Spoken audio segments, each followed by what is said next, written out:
Welcome to today's episode of the Apocalypse Cooking Channel. I was going to make brownies today. Some of you suggested you wanted to see some brownies made. Well, there is no cocoa powder and I have no chocolate. Apparently everybody wants chocolate too. So I decided to... What do you get whenever you take chocolate out of brownies? Blondies. So we're gonna make some blondies because I'm blonde. Your hair's pink. My eyebrows aren't.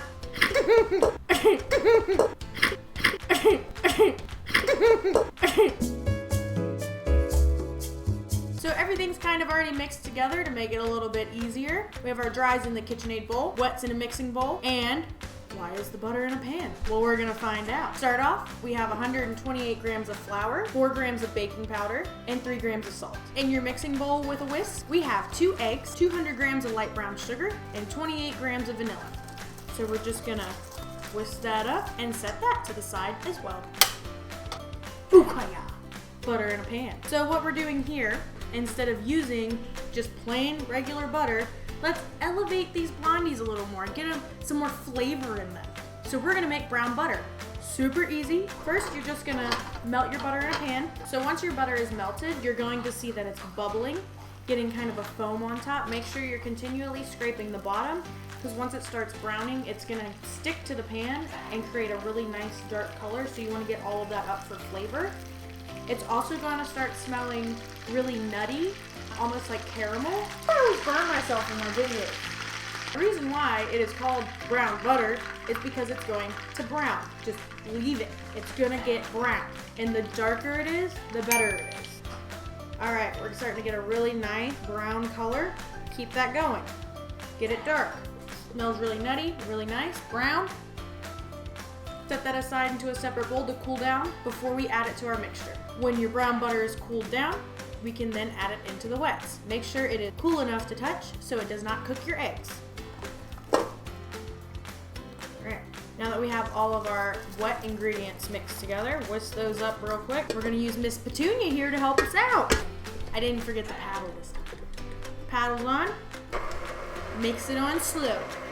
Now let's stream in our wet ingredients.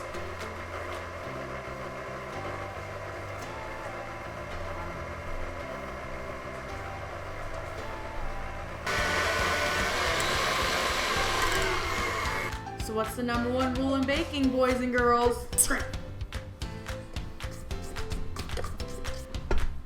Mix it for a few seconds more. Let's get our pan ready. I like to put parchment on the bottom just to ensure it doesn't stick. So I have some softened butter here. Spread that all over. And yes, even though I'm sticking parchment on the bottom, I'm still buttering it so your parchment sticks. Out. More butter, more better. Our pan is prepared. Spoon this guy out.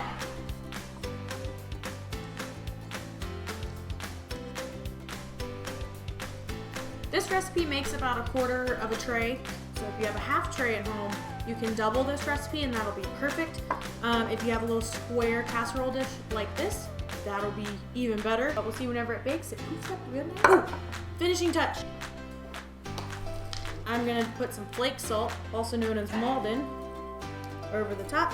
You can use regular salt, sea salt. It just gives that extra little kick to each bite, really brings out that brown butter flavor. This is gonna go in a 350-degree oven for 12 minutes, rotating halfway. It might not be the full 12 minutes. We talked about this during baking. Use your eyes, use your fingers, use cake testers, use your best judgment. Be smart. Don't burn it, don't underbake it. Nobody likes any of those things. Do it like your mother loved you.